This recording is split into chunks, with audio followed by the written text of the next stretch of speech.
not delay nikah unnecessarily. Once nikah is ready, the two parties are happy, get that nikah done. So that any relation that happens between them thereafter happens in a way that is permissible. Remember that. Sometimes people say, no, my daughter is engaged. Brother, 3 years later, your daughter, no, she's engaged. I say, brother, 3 years have passed. She had 2 abortions in the process. Do you know that? I'm not joking. I'm serious. My parents, you don't know what we know. They come to us for help when they cannot talk to you. I know. We cry when we see the children of the good people. Sometimes people we know. And they come to us, you know what? I have this problem and that problem. But sister, you are engaged to the man. How could this have happened? You know, my father told me you cannot marry now, you are still studying. My, Allahu Akbar. May Allah forgive us. Really. Brothers and sisters, open your eyes. See what is going on. Ask the people what is happening. If you think we are not living in an era of hypersexuality, you are dreaming. You are dreaming. You are living in a dream world. We are living in the dirtiest society up to this age. There has never ever been a more hypersexual society than ours. Believe me, everything out there is about sex. And I'm saying this because I have to fulfill my duty as a scholar of Islam to explain to the people what is going on out there and how we are heading in the wrong direction because we are living with blinkers. We don't even know what's happening. Ask your children in the universities what's going on. If you have a good link with them, they will inform you. Ask them. Tell them what is happening, or ask what is happening in the malls or in the shopping centers or at the workplace. You know, you can be the best and the most pious. Yes, if Allah has granted you protection, you will always be protected. May Allah grant us goodness. There are people amongst us, and I'd like to hope that the bulk of us seated here, pure, good people by the will of Allah, you know how difficult it is to remain on that path. You know how easy it is to sin. Today it is easier to sin than it is to abstain from it. Allahu Akbar. It is easier to abandon your hijab than it is to don it. It is easier to leave your salah than it is to fulfill it. That is because the environment has made it so difficult to engage in that which is correct. But my brothers and sisters, this is why I say do not delay nikah. It's not just my statement, it is a teaching that has come to us from the best of creation. Don't delay it. And at the same time, do not make it difficult in any way. We already spoke about the mahar, the dowry, or whatever else it is. Either way, don't be too demanding.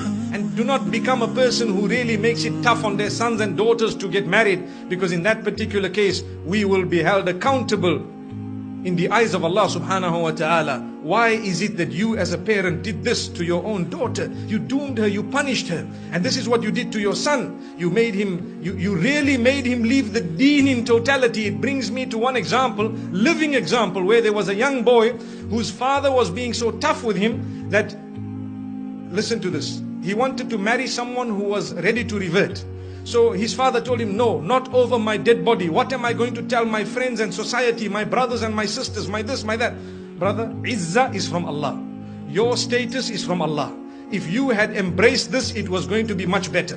So you can explain to your friends and your family, look, you know, I tried my best, but today's society, you know, sometimes the children are doing their own thing and we have to try our best, saddidu wa qaribu, to make the most of what it is and to guide them as best as possible. And you know, we will see how best they can manage. But instead of that, this father chose to say, over my dead body. So what did the son do? He asked for help from some of the scholars and so on, and sometimes there is a limited amount of help you could actually offer, because if a man is being stubborn, you cannot really win.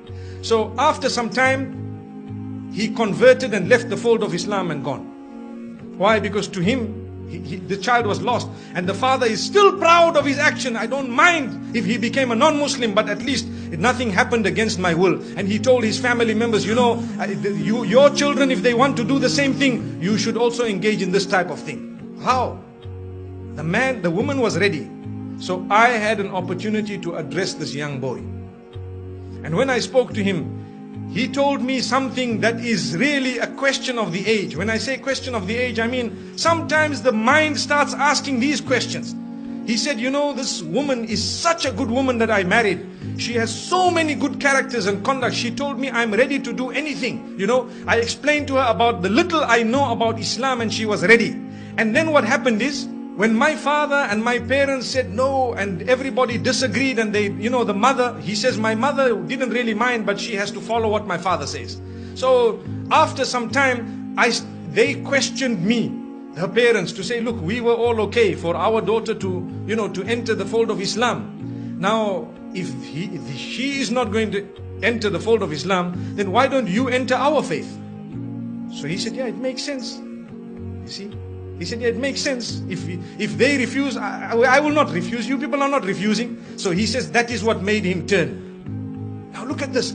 The young boys of today, this is the logic they are using. They will not tell you Islam is correct and Islam believes in all the previous messengers and Islam, Allah is one. Even the father perhaps doesn't read Salah correctly, but he was proud with his action. May Allah subhanahu wa ta'ala forgive that man. Really.